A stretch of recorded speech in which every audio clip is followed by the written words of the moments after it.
ನಮಸ್ಕಾರ ಸ್ನೇಹಿತರೆ, ಕರ್ನಾಟಕ ಮ್ಯಾಟರ್ಸ್ಗೆ ಮತ್ತೊಮ್ಮೆ ಆತ್ಮೀಯ ಸ್ವಾಗತ.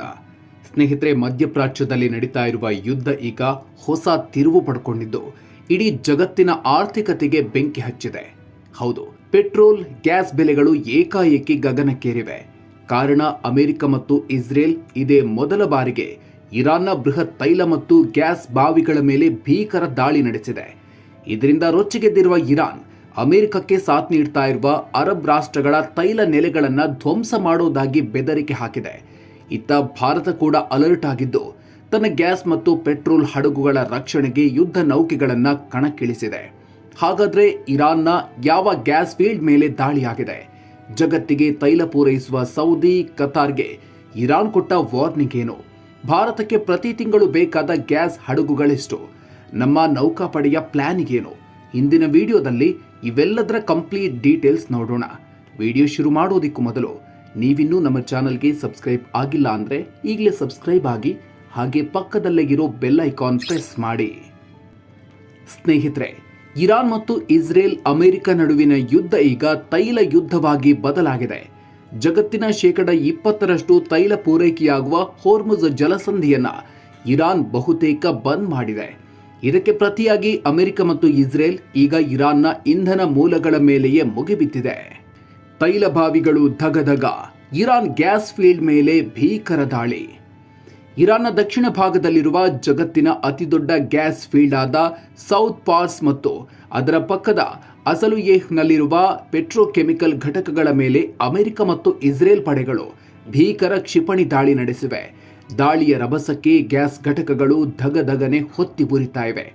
ಈ ಯುದ್ಧ ಶುರುವಾದಾಗಿನಿಂದ ಇರಾನ್ನ ಪ್ರಮುಖ ಇಂಧನ ಮೂಲಸೌಕರ್ಯಗಳ ಮೇಲೆ ನಡೆದ ಮೊದಲ ದೊಡ್ಡ ದಾಳಿ ಇದಾಗಿದೆ. ಸೌದಿ, ಕತಾರ್, ಯುಎಇಗೆ ಇರಾನ್ನ ಬಿಗ್ ವಾರ್ನಿಂಗ್. ತನ್ನ ತೈಲ ಬಾವಿಗಳ ಮೇಲೆ ದಾಳಿಯಾಗಿದ್ದೇ ತಡ ಇರಾನ್ ಕೆಂಡಾಮಂಡಲವಾಗಿದೆ. ಅಮೆರಿಕ ಮತ್ತು ಇಸ್ರೇಲ್ಗೆ ಬೆಂಬಲ ನೀಡ್ತಾ ಇರುವ ಕೊಲ್ಲಿ ರಾಷ್ಟ್ರಗಳ ಮೇಲೆ ಸೇಡು ತೀರಿಸಿಕೊಳ್ಳೋದಿಕ್ಕೆ ಮುಂದಾಗಿದೆ. ಮುಂದಿನ ಕೆಲವು ಗಂಟೆಗಳಲ್ಲಿ ಸೌದಿ ಅರೇಬಿಯಾದ ಸ್ಯಾಮ್ರೆಫ್ ರಿಫೈನರಿ, ಕತಾರ್ನ ರಾಸ್ ಲಾಫಾನ್ ಮತ್ತು ಯುಎಇಯ ಅಲ್ ಹೊಸಾನ್ ಗ್ಯಾಸ್ ಫೀಲ್ಡ್ಗಳ ಮೇಲೆ ಭೀಕರ ದಾಳಿ ಮಾಡೋದಾಗಿ ಇರಾನ್ ಅಧಿಕೃತವಾಗಿ ಎಚ್ಚರಿಕೆ ನೀಡಿದೆ. ಈ ಜಾಗಗಳಿಂದ ದೂರ ಇರುವಂತೆ ಅಲ್ಲಿನ ಜನರಿಗೂ ವಾರ್ನಿಂಗ್ ಕೊಟ್ಟಿದೆ. ಒಂದೊಮ್ಮೆ ಇರಾನ್ ಈ ದಾಳಿ ಮಾಡಿದರೆ ಇಡೀ ಜಗತ್ತಿಗೆ ಪೆಟ್ರೋಲ್ ಮತ್ತು ಗ್ಯಾಸ್ ಸಪ್ಲೈ ಬಹುತೇಕ ಬಂದ್ ಆಗೋ ಅಪಾಯ ಇದೆ. ಪೆಟ್ರೋಲ್, ಗ್ಯಾಸ್ ಬೆಲೆಗೆ ಬೆಂಕಿ. $110 ತಲುಪಿದ ಕಚ್ಚಾ ತೈಲ.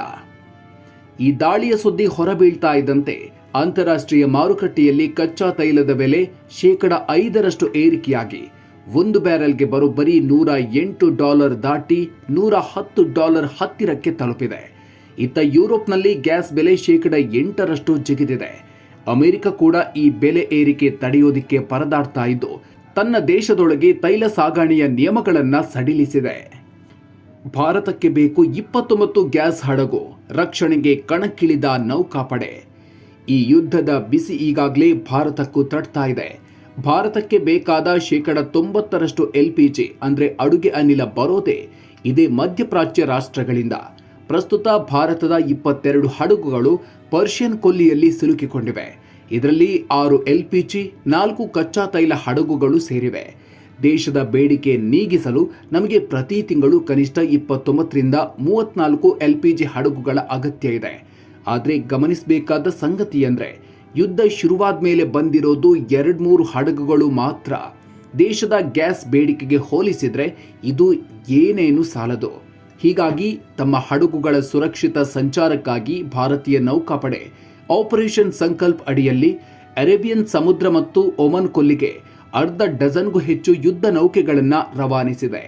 ಇರಾನ್ ಜೊತೆ ಪ್ರಧಾನಿ ಮೋದಿ ಕೂಡ ಈ ಬಗ್ಗೆ ಮಾತುಕತೆ ನಡೆಸಿದ್ದು ನಮ್ಮ ಗ್ಯಾಸ್ ಹಡಗುಗಳಿಗೆ ಭದ್ರತೆ ಒದಗಿಸಲು ಭಾರತ ಸಕಲ ಸಿದ್ಧತೆ ಮಾಡಿಕೊಂಡಿದೆ.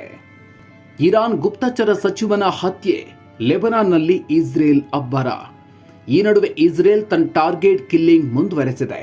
ಮಂಗಳವಾರವಷ್ಟೇ ಇರಾನ್ನ ಟಾಪ್ ನಾಯಕ ಅಲಿ ಲಾರಿಜಾನಿ ಅವರನ್ನು ಹತ್ಯೆ ಮಾಡಿದ್ದ ಇಸ್ರೇಲ್ ಇದೀಗ ಇರಾನ್ನ ಗುಪ್ತಚರ ಸಚಿವ ಇಸ್ಮಾಯಿಲ್ ಖತೀಬ್ ಅವರನ್ನ ವಾಯುದಾಳಿ ನಡೆಸಿ ಹತ್ಯೆ ಮಾಡಿದೆ. ಇತ್ತ ಲೆಬನಾನ್ನ ರಾಜಧಾನಿ ಬೈರೂತ್ ಮೇಲೂ ಇಸ್ರೇಲ್ ಯಾವುದೇ ಮುನ್ಸೂಚನೆ ನೀಡದೆ ಭೀಕರ ಬಾಂಬ್ ದಾಳಿ ನಡೆಸಿದ್ದು 10 ಕಟ್ಟಡಗಳು ನೆಲಸಮವಾಗಿವೆ. ಇನ್ನೊಂದು ಇಂಟ್ರೆಸ್ಟಿಂಗ್ ವಿಚಾರ ಅಂದ್ರೆ ರಷ್ಯಾ ಯುಕ್ರೇನ್ ಯುದ್ಧದಲ್ಲಿ ಇರಾನ್ ರಷ್ಯಾಗೆ ಡ್ರೋನ್ ಕೊಟ್ಟು ಸಹಾಯ ಮಾಡ್ತಿತ್ತು. ಈಗ ಅದಕ್ಕೆ ಸೇಡು ತೀರಿಸಿಕೊಳ್ಳಲು ಇರಾನ್ನ ಡ್ರೋನ್ಗಳನ್ನು ಹೊಡೆದುರುಳಿಸುವ ಬಗ್ಗೆ ಅರಬ್ ರಾಷ್ಟ್ರಗಳಿಗೆ ಟ್ರೈನಿಂಗ್ ಕೊಡಲು ಯುಕ್ರೇನ್ ತನ್ನ 200ಕ್ಕೂ ಹೆಚ್ಚು ಮಿಲಿಟರಿ ತಜ್ಞರನ್ನ ಮಧ್ಯಪ್ರಾಚ್ಯಕ್ಕೆ ಕಳುಹಿಸಿಕೊಟ್ಟಿದೆ. ಒಟ್ಟಿನಲ್ಲಿ ಈ ಯುದ್ಧ ಈಗ ಕೇವಲ 2 ದೇಶಗಳ ಮಧ್ಯೆ ಉಳಿದಿಲ್ಲ. ಇದು ಇಡೀ ಜಗತ್ತಿನ ಎನರ್ಜಿ ಮಾರ್ಕೆಟ್ ಅನ್ನೇ ಅಲ್ಲೋಲ ಕಲ್ಲೋಲ ಮಾಡ್ತಾ ಇದೆ. ಸ್ನೇಹಿತರೆ, ಈ ರೀತಿ ಯುದ್ಧ ಮುಂದುವರೆದರೆ ನಮ್ಮ ಭಾರತದಲ್ಲೂ ಪೆಟ್ರೋಲ್, ಡೀಸೆಲ್ ಮತ್ತು ಅಡುಗೆ ಅನಿಲದ ಬೆಲೆ ಭಾರಿ ಪ್ರಮಾಣದಲ್ಲಿ ಏರಿಕೆಯಾಗೋ ಸಾಧ್ಯತೆ ಇದೆ ಅಂತ ನಿಮಗನ್ಸುತ್ತಾ? ಈ ಬಗ್ಗೆ ನಿಮ್ಮ ಅನಿಸಿಕೆಯನ್ನು ಕಾಮೆಂಟ್ ಬಾಕ್ಸ್ನಲ್ಲಿ ತಪ್ಪದೇ ತಿಳಿಸಿ. ಈ ವಿಡಿಯೋದಲ್ಲಿನ ಮಾಹಿತಿ ನಿಮಗೆ ಇಷ್ಟ ಆಗಿದ್ರೆ ದಯವಿಟ್ಟು ಲೈಕ್ ಮಾಡಿ, ಶೇರ್ ಮಾಡಿ.